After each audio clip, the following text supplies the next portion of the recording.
Without further ado, I would like to introduce to you our first speaker, Charles Kahn. Charles Kahn is the organizing director at the Strong Economy for All Coalition, a coalition of labor unions and community groups focusing on legislative-driven campaigns to fight for economic equity, equal funding of public schools, and corporate accountability in New York State. He specializes in campaign logistics, popular election, coalition building, direct action, and grassroots organizing.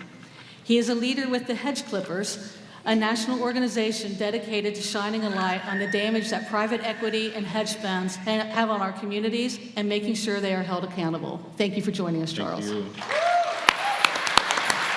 Thank you for having me. And so I just want to take a couple minutes.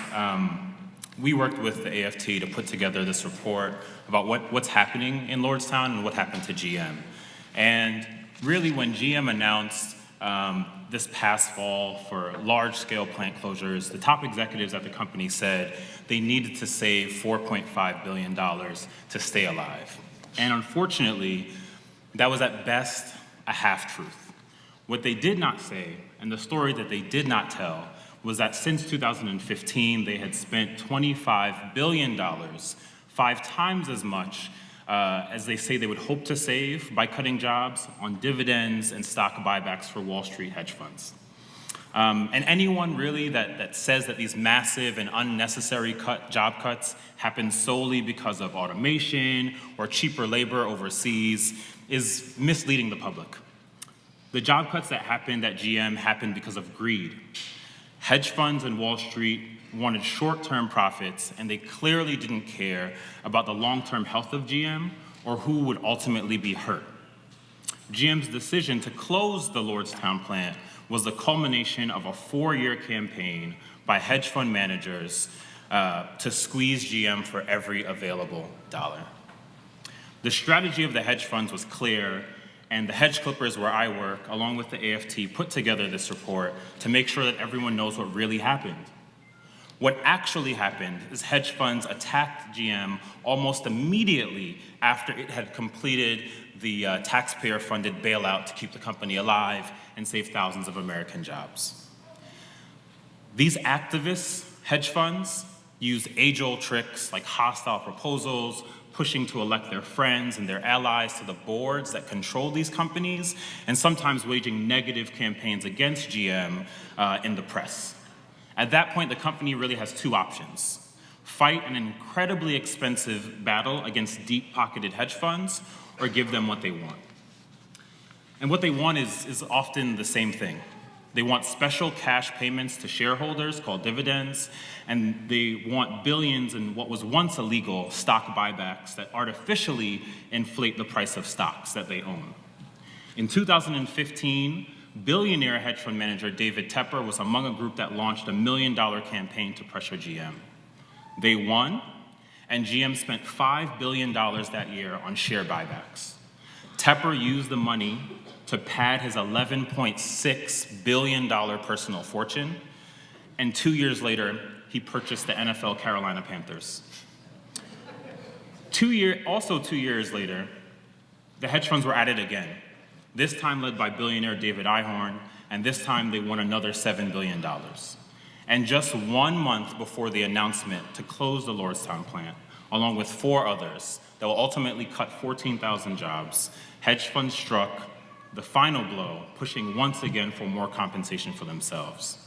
In total, GM's financial documents show they approved $25 billion in stock buybacks and dividends in the past 4 years. That wasted $25 billion did nothing for the company, it did nothing for consumers, and it did nothing for you or your families. It didn't go to wages, it didn't go to plant modernization, it didn't go to research, it didn't go to development. It only went to shareholders. And this is the real story of what's happening to GM and what's happening to our economy. Sadly, it's a problem devastating every community across the country. It's a similar story. Many of us have heard of the layoffs at Sears, at Kmart, at Toys R Us, at AT&T, and at Harley-Davidson. For us, it's time to get rid of stock buybacks. It's time to hold predatory hedge funds accountable. It's time to work for working people, and we look forward to working with you and doing whatever we can to help.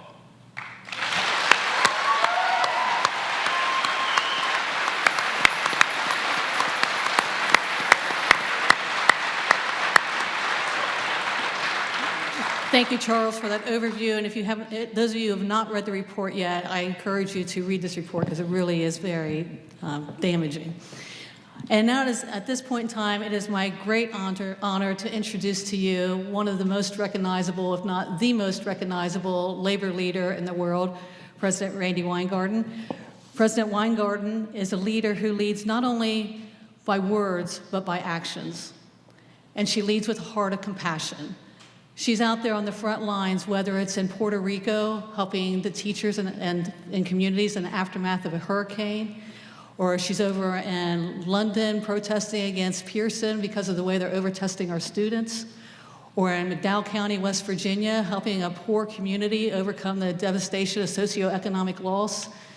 We can find her everywhere that there's not only a labor problem, but a human problem. She has a history here in Lordstown as she served an internship here back when she was in college.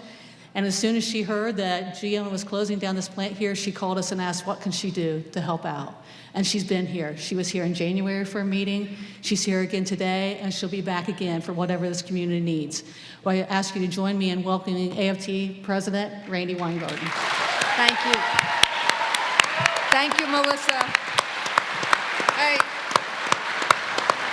I just, look, it's good to be here again. As many of you were here that night in January when the AFT and UAW had a town hall, and Alyssa, thank you for your leadership. Melissa, thank you for your leadership. Not every one of our union leaders has a name that rhymes with each other, though. But remember, at that time, we asked Mary Barra to show up and explain her decision to you. She didn't. The other person who didn't show up, at least not here, he did show up about 40 miles away to do a fundraiser, was Donald Trump. So while he didn't keep his promise to you when he was running for election, he showed up. He did actually say a whole bunch of derogatory things about the amazing local UAW president, Dave Green. But there is somebody who showed up, and that's the guy sitting to the left of me, who I will introduce in a minute. Not that he needs an introduction, but this is part of our AFT's very comprehensive endorsement process for 2020, because we want candidates to be really engaged, not only with our members, but with communities.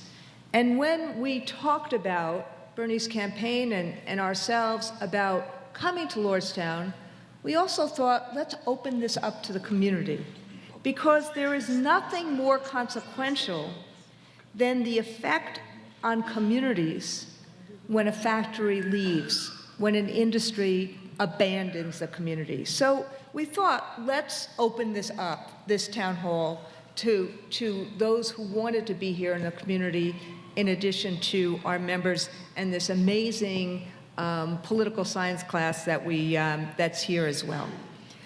So the senator is here today because he wants, and he's running on an economy that works for all, a voice at work and in democracy, a chance to build a better life, not just for the rich, but for everyone in America. That's right. A plan that actually brings the middle class back with gusto, not in the fake way that President Trump does. And speaking of GM, as both Charles and Melissa did before, we asked in January, before the plant closed, we said to GM, retrofit, don't close, make your SUVs here. And they said it would cost $100 million to do that, which, to me sounds like a lot. But as Charles just talked to you about, you see where the money is really going in GM. It's a drop in the bucket next to the $50 billion bailout that the American taxpayers did to keep GM whole in 2008. And it doesn't seem like so much when you consider the $11 billion in profits GM made last year, or the money it just made because of the tax cut that President Trump bequeathed on it. And speaking of him, rather than actually try to solve these problems, he went into his trademark demagoguery and deflection by basically saying that local UAW President Dave Green, he said this on Twitter, quote, ought to get his act together and produce, end quote. Well, that's really rich.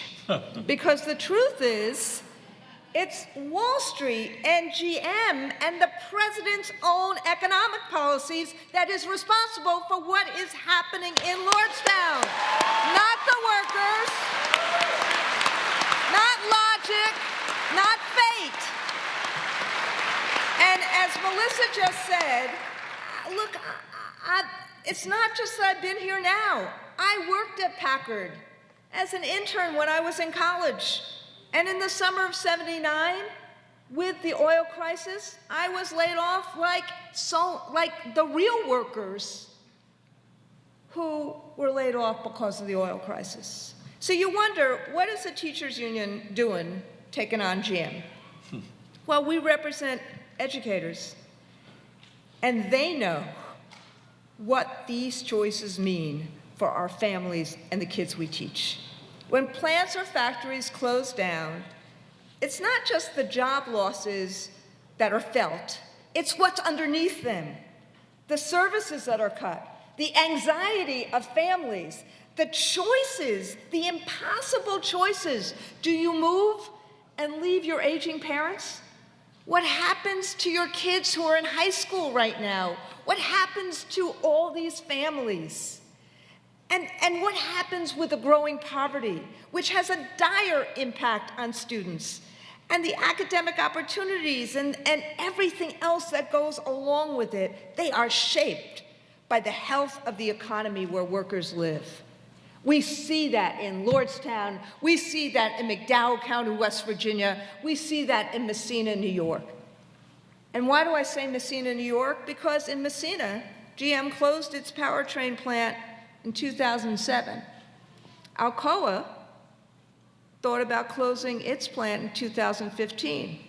So our union in New York rallied, organized with the steelworkers and with community leaders and with the then governor, the current governor, Senator Schumer, and others, and we kept the plant open, and the plant is still opened.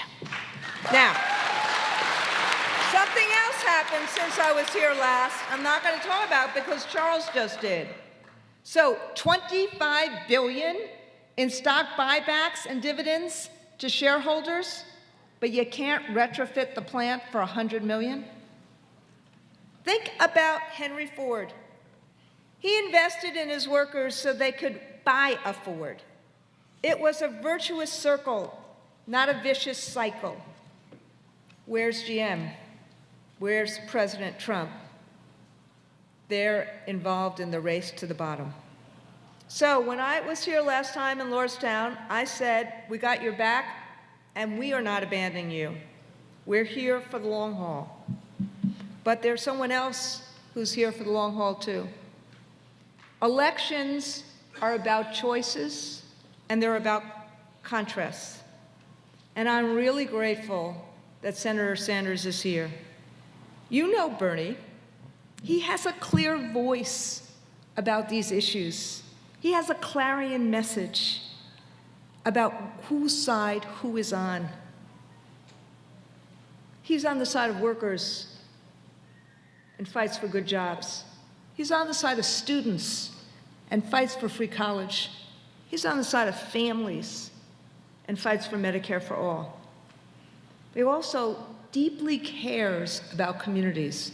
I will never forget that the first call I got from an elected official after I left Puerto Rico, the first time after Hurricane Maria, was from Bernie Sanders saying, what do we need to do to change the economy and help people?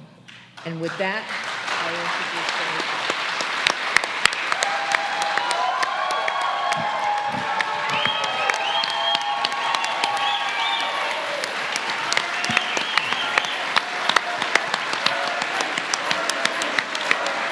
Thank you. Thank you, Randy. And thank you, Charles, for your great research. And Melissa, thank you for all that you are doing. This is a really important meeting. And it's an important meeting not just to discuss the horrific impact on this small town and this community about GM preferring to give billions of dollars in stock buybacks to make the very rich even richer, while they chose to close down this plant and other plants around the country.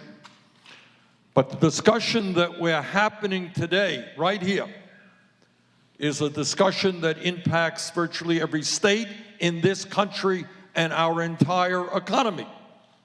And I really want to thank Charles for that great research that he did. And what we have to decide, whether in our democracy we are going to allow a handful of billionaires on Wall Street to close down profitable plants like the one here in Lordstown, whether we are going to allow them to go to Washington and ask for incredible tax breaks for the 1%, and then fight to cut Social Security, Medicare, and Medicaid. Whether they are going to dictate trade policies in America so that profitable corporations will destroy the lives of American workers while they go abroad and pay people $1 or $2 an hour to do the work that used to be done in America. And what our job today, and I feel this with a deep passion because we are fighting for the future of this country. We're fighting for the future of our children. Whether we're going to have a government and an economy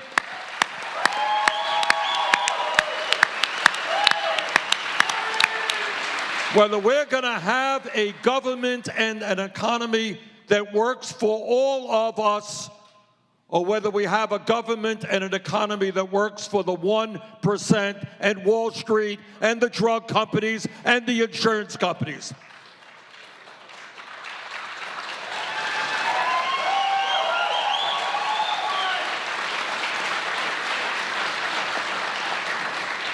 So the message that we bring forth today, to say to a company like General Motors, which received a $50 billion bailout from the taxpayers of this country, who said we will not allow thousands of productive workers who are earning a living wage to be thrown out on the street.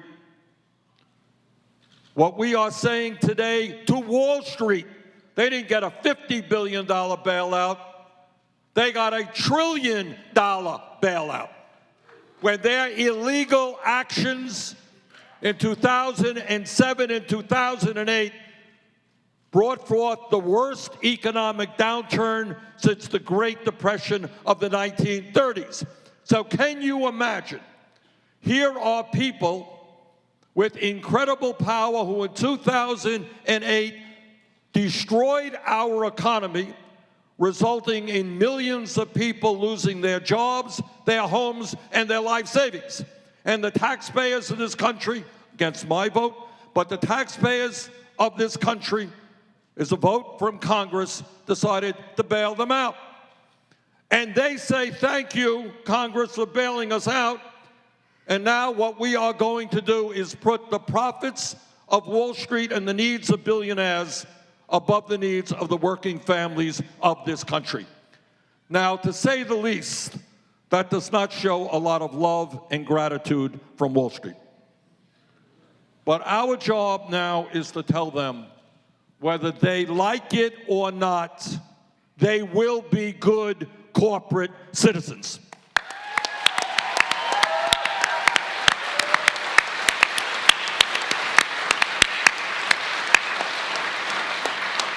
And that means that if entities like General Motors think that they can throw workers out on the street while they're making billions in profit and then move to Mexico and pay people their starvation wages and then line up to get federal government contracts, well, they got another guess coming. That ain't gonna happen.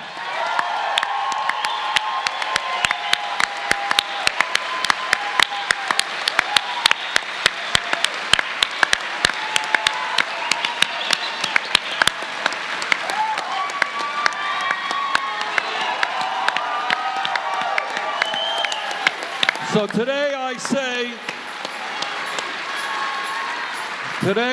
say to Donald Trump, you know, you are a really tough guy and you are prepared to shut down the federal government. You're really a tough guy and deny tens and hundreds of thousands of workers a paycheck. You're really tough on that one.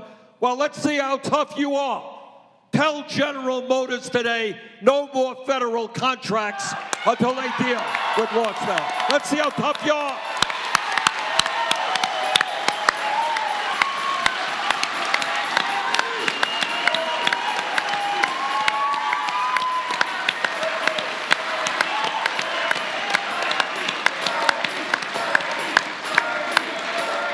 And maybe if you're so tough,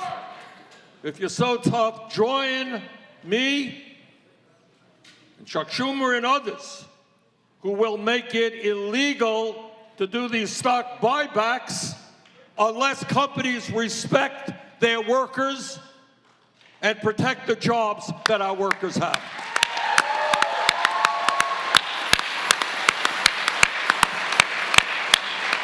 So there you are, Mr. President. You talk, I know how tough you are, snatching babies from the arms of their mothers. Well, let's see how tough you are taking on Wall Street and corporate America.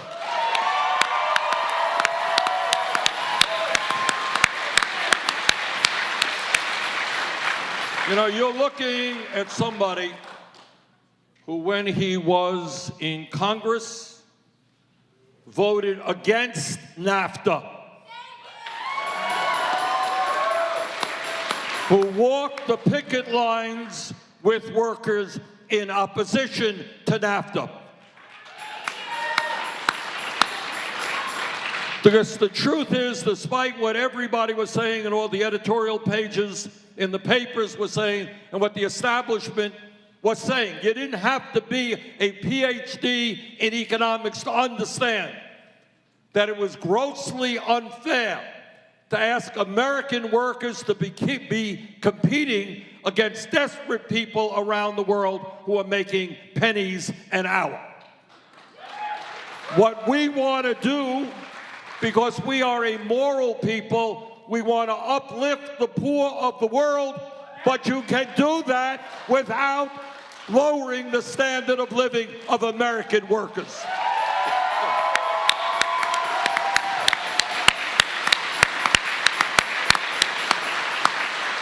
And as a member of Congress, I helped lead the effort against PNTR, permanent normal trade relations with China. And I helped lead the effort against the TPP, Trans-Pacific Partnership. Now, there's nothing wrong with trade. Trade is a good thing, but we need trade policies designed to protect working people in this country, not just the CEOs of large corporations.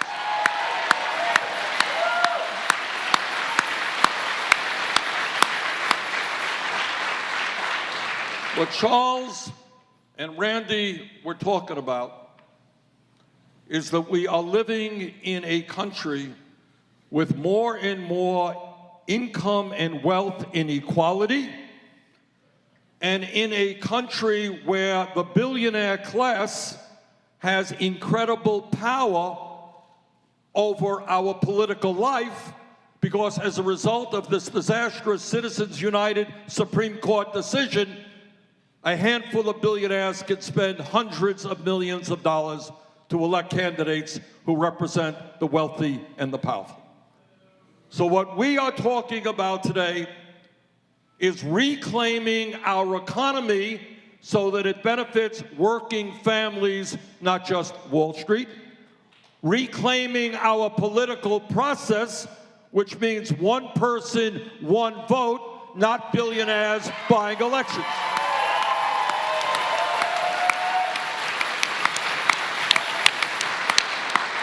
So that means a trade policy which we can develop, which protects American workers, which says to profitable corporations, we are sick and tired of you shutting down plants in this country and destroying families and moving our jobs overseas just to make even more excessive profits.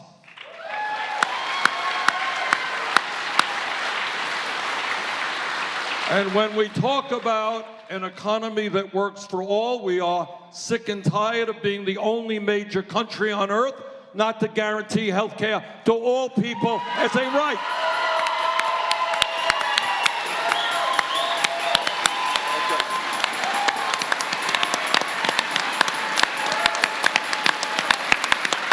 So I want to thank Charles and Randy and Melissa, and I want to thank all of you, because I want you to know that what you are struggling with here is not just applicable to Lordstown. This has taken place all over the country. And your willingness to stand up and fight back is an inspiration to millions of people in the same boat. Let's go forward together. Thank you very much.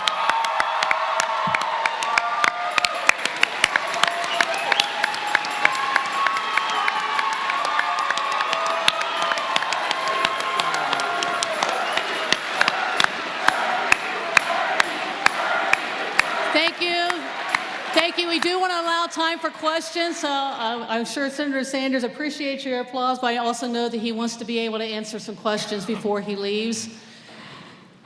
So at this time, we will open up the floor for some questions. Like I said, we do have limited time, so please keep your comments as brief as possible to allow the senator time to answer questions. Okay. And we're going to start with actually our Lordstown president, Alyssa Brookbank. Welcome, Senator Sanders. Welcome, Randy and Melissa as well. My name is Alyssa Brookbank. I'm an intervention specialist at Lordstown Elementary School, as well as the president of the Lordstown Teachers Association. We have seen in Lordstown families torn apart. It's kids who are struggling emotionally because of this. They have to leave their families, their friends. We have this in our area, in addition to families affected by the opioid crisis. If you become president, what do you plan to do with the schools to help support these students, not only in our area, but across the country? Well, I'll tell you, thank you very much for all that you're doing, and thanks for the AFT for the great work that they are doing. Thank you, teachers.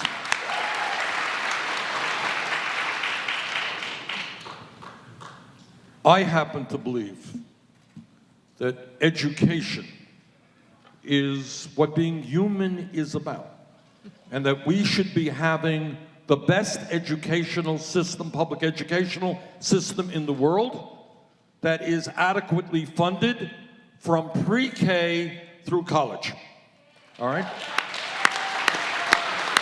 And that maybe the most important thing, it sounds a little bit strange, but before we even talk about dollars and cents, the most important thing we can do is proclaim as a nation that we respect education, we respect educators.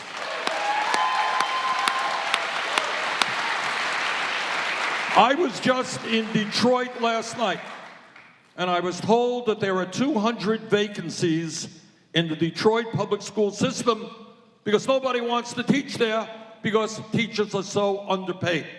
I happen to believe that working with our kids and educating our kids intellectually and emotionally is maybe the most important work that we can do. And teachers deserve respect, decent pay. I want young people all over this country to study hard in college and to say, you know what? The most important work that I can do is to become a teacher. What a great and important career that is. So, listen, to answer your question, a Sanders administration does not give $1.5 trillion in tax breaks to the 1% in large corporations. We're going to invest in education. We're going to have a great pre-K, affordable child care, universal program. We're going to make public colleges and universities tuition free. And we're going to lower the outrageous level of student debt that currently exists.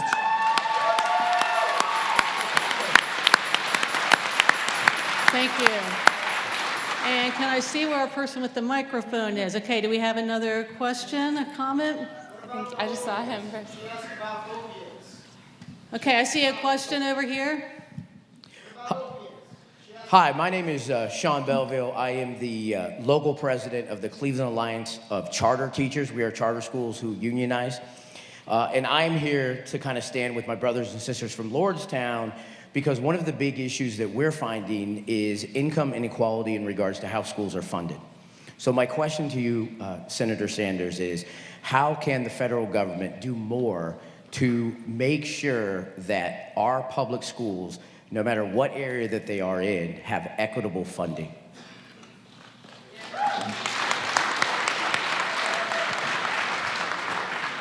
Well, again, I think we change the national priorities of this country. And I think we prioritize education and understand for a very simple reason.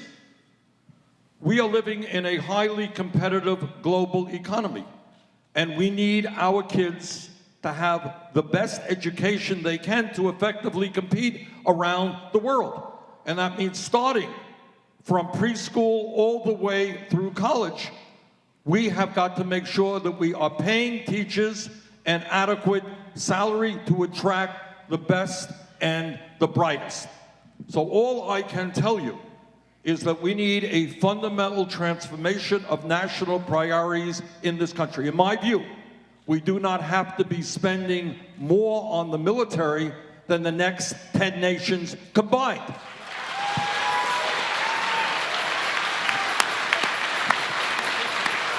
We should not be allowing the massive level of stock buybacks that Charles was talking about. We demand that corporate America invest in its workers and in its plants and research and development, not just making the very rich stockholders even richer.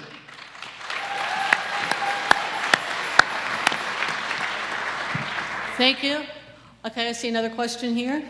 Hi, my name's Chucky Dennison. This is my partner, Cheryl Janesco.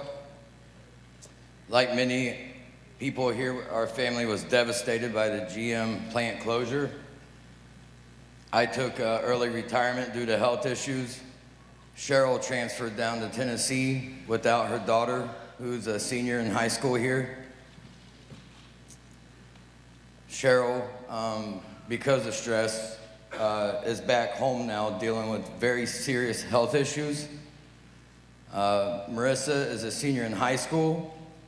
These are supposed to be the best years of her life, and because of this, she's dealing with she doesn't know what she's going to do with the future. She doesn't know if she's going to be in Tennessee. She don't know if she's going to be here. She don't know where to go to college.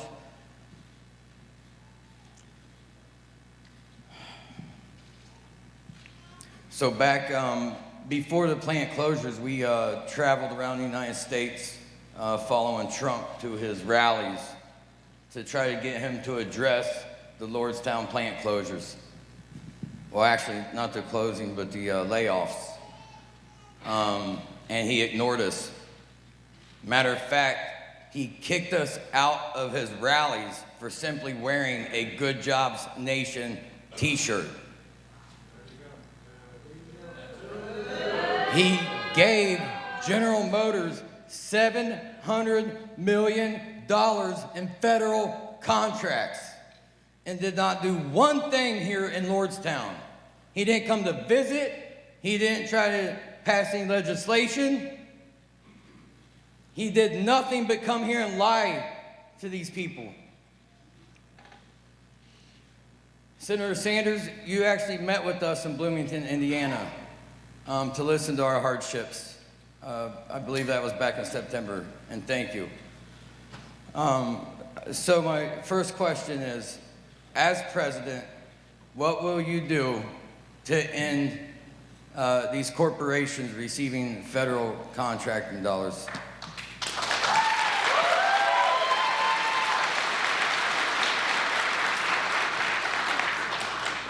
The federal government has a lot of leverage. And I think if the federal government makes it clear, not just to General Motors, but to corporation after corporation, who thinks that they can shut down profitable plants, throw people out on the street, and then say, oh, by the way, taxpayers, we would like a federal contract that you are providing. Your tax dollars are going to provide a federal contract to General Motors after General Motors showed contempt for the people in this community and communities around the country. And that is not acceptable. We want those people who get federal contracts to have respect for working people. And we'll give contracts to those large and small employers who pay their workers a living wage.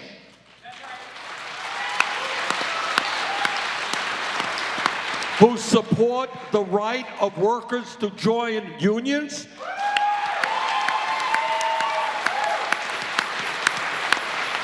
And who damn well are not shutting down in America and running to get starvation label abroad. So that is the leverage of what the federal government and I will do.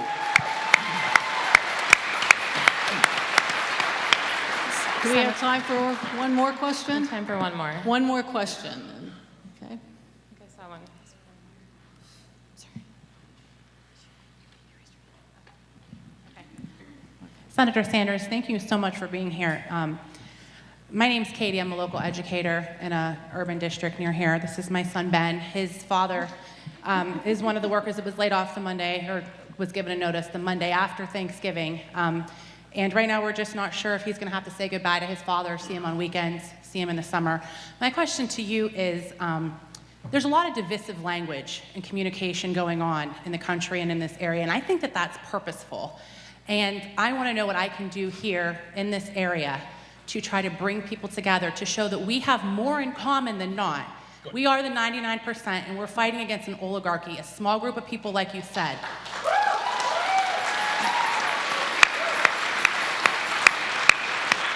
And I want us to have more in common. And what can we do? Thank you. Stop saying the word nigger, please. Okay. All right. Sit down, please. Go Trump. You're a social.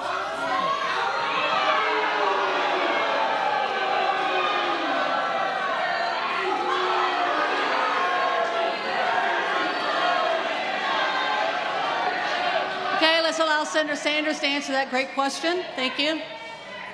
Okay, let me answer that important question. And let me also thank the AFT here for doing something that is not done, and Randi, for doing something that is not widely done around the country, and that is showing the connection to what happens to children and communities when plants like this are shut down. As we have heard, this is not just the worker, this is the children who may have to leave the community or be separated from their parents. Look, in my view, Trump is not only a pathological liar,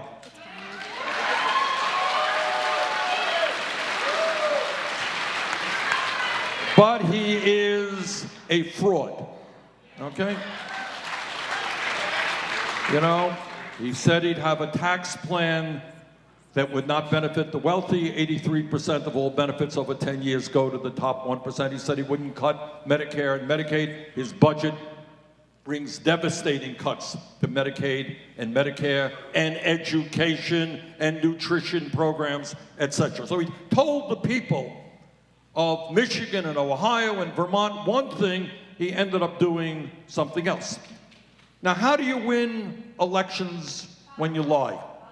This is how you do it.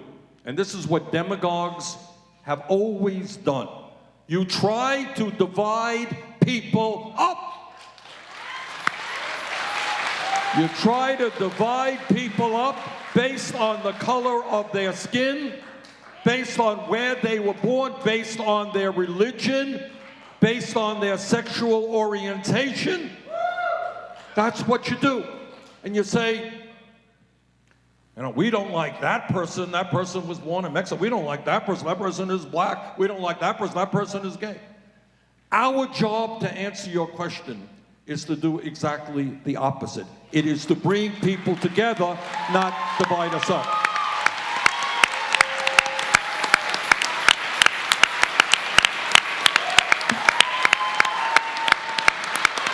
And here is the truth. And it's a truth that, you know, Randy and Charles know, Melissa knows, but the media doesn't talk about it too often. Yeah, we are a divided country in some respects, but much less so than many people think. When we talk about raising the minimum wage to a living wage, guess what? Most people support us. When we talk about not giving federal contracts to companies who shut down plants and moved to Mexico, most Americans support us. When we talk about health care as a human right, most Americans support us. When we talk about investing in education and our kids, not tax breaks for billionaires, most Americans support us. So what our job is, and thank you for that question, our job is to bring people together around an agenda that works for all of us, not just Wall Street and corporate America and the 1%. Thank you.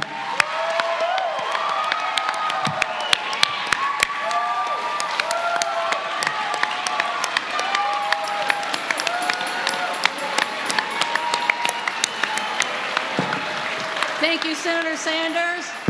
Thank you for taking the time to be here with us today, for understanding what this community is dealing with, and for listening to the concerns and questions of this community. Join me again in saying a big thank you to Senator Bernie Sanders.